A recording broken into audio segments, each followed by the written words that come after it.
Today I'm going to give you a very detailed analysis of this compact Baseus multi-port charger. Baseus 30 watts 10,000 milliamps battery bank with Type-C output and a little display screen on top.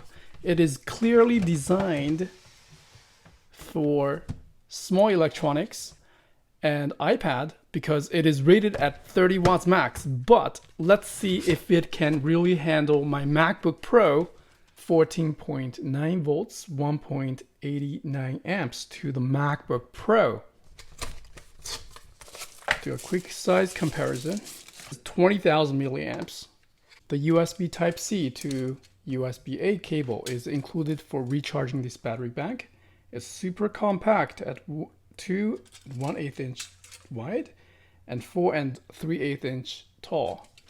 There is a one button on top to activate the screen that only displays the percentage and doesn't do voltage or amperage like the previous 60 watts bit larger version. This Type-C is a bi-directional port, which means I can use it to recharge the battery bank and use it to discharge and charge my iPad or MacBook input. It was 5 volts, then it automatically detected from a QC3 port that goes up to 9.3 volts, 2.3 amps. So that's around 18 watts, which is the rated power input from the user manual. You may pause and read the product specification here. Pass-through charging is possible, which means you can recharge the battery bank using its Type-C input, charge other two USB Type-A devices at the same time, and the charging speed dropped to around 11 watts. What's interesting is that I found it is possible to use the Type-A port to charge the MacBook Pro at a very slow rate. Of course, this is not what it's designed for. However, it is totally possible to do this. I'm going to show you quickly by using this power meter in the middle. So you can see it is charging the MacBook at 5 watts. 5 volts and 0.9 amps.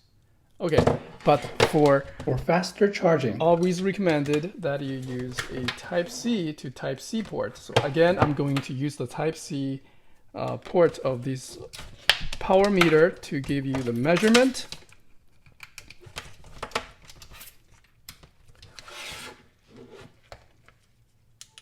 Charging starts, and let's see the voltage and amperage.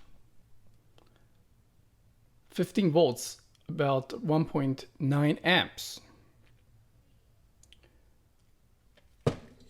Yeah, that is around a little bit less than 30 watts of charging power to the MacBook Pro. And it is optimum for iPad because this thing, iPad Pro with Type-C, can take in 30 watts max. And let's see if that's the case. 15 volts and 0.3 amps may increase later, I'm not sure. Yeah, this is actually the first time I'm using it. Yeah, the screen shows 77% and the red symbol showing it is outputting. Okay, the output increased a little bit, 0.7 amps now. And meanwhile, I can use it to charge my Nintendo Switch. Now it's 15 watts now, and the output keeps going up. That is very good, and looks like the iPad is pretty careful with whatever is connected to it and slowly increases the power that it can intake. So I expect this amperage goes up to 2 amp. It looks like it stayed at 1.79. That is, okay, 1.81 amps. So I guess, well, almost there as the rated 30 watts output. And the state of charge is 48% on my iPad. 2 amps, almost 2 amps. Okay, we will call that maybe 28 watts. And let's connect a Nintendo Switch, see if this will drop. Looks like it disconnects and reset everything, then redistribute the power. And this one becomes 5 volts, 1.5 amps, and charging the Nintendo Switch, which is at 39%. And this is the power going to the iPad. Okay, so it's not going to be 15 watts anymore. Looks like the voltage dropped in order to distribute power to other devices. And I'm going to connect a iPhone and see what happens. Again, everything got disconnected, turns off, redistributing the power. And this time I'm getting 10 watts to the iPad Pro. That is very interesting. By plugging in an iPhone here, and even with 2 devices, the Type-C output actually increased, doubled. So hopefully, I do not have additional devices like this. Maybe I should buy more of the CLAN tools so I can connect to all 3 ports and see the power output individually, because there's no way for me to tell which device may get the maximum power. And it looks like the iPad got the most power, like around maybe 11, 12 watts. Yeah. And my battery is, of course, almost full at 100%. That is not the best test case. Yeah, very interesting. Compact multi-charger device. I would totally keep this one in my backpack. It is very lightweight. And let's see, the percentage is 74% now.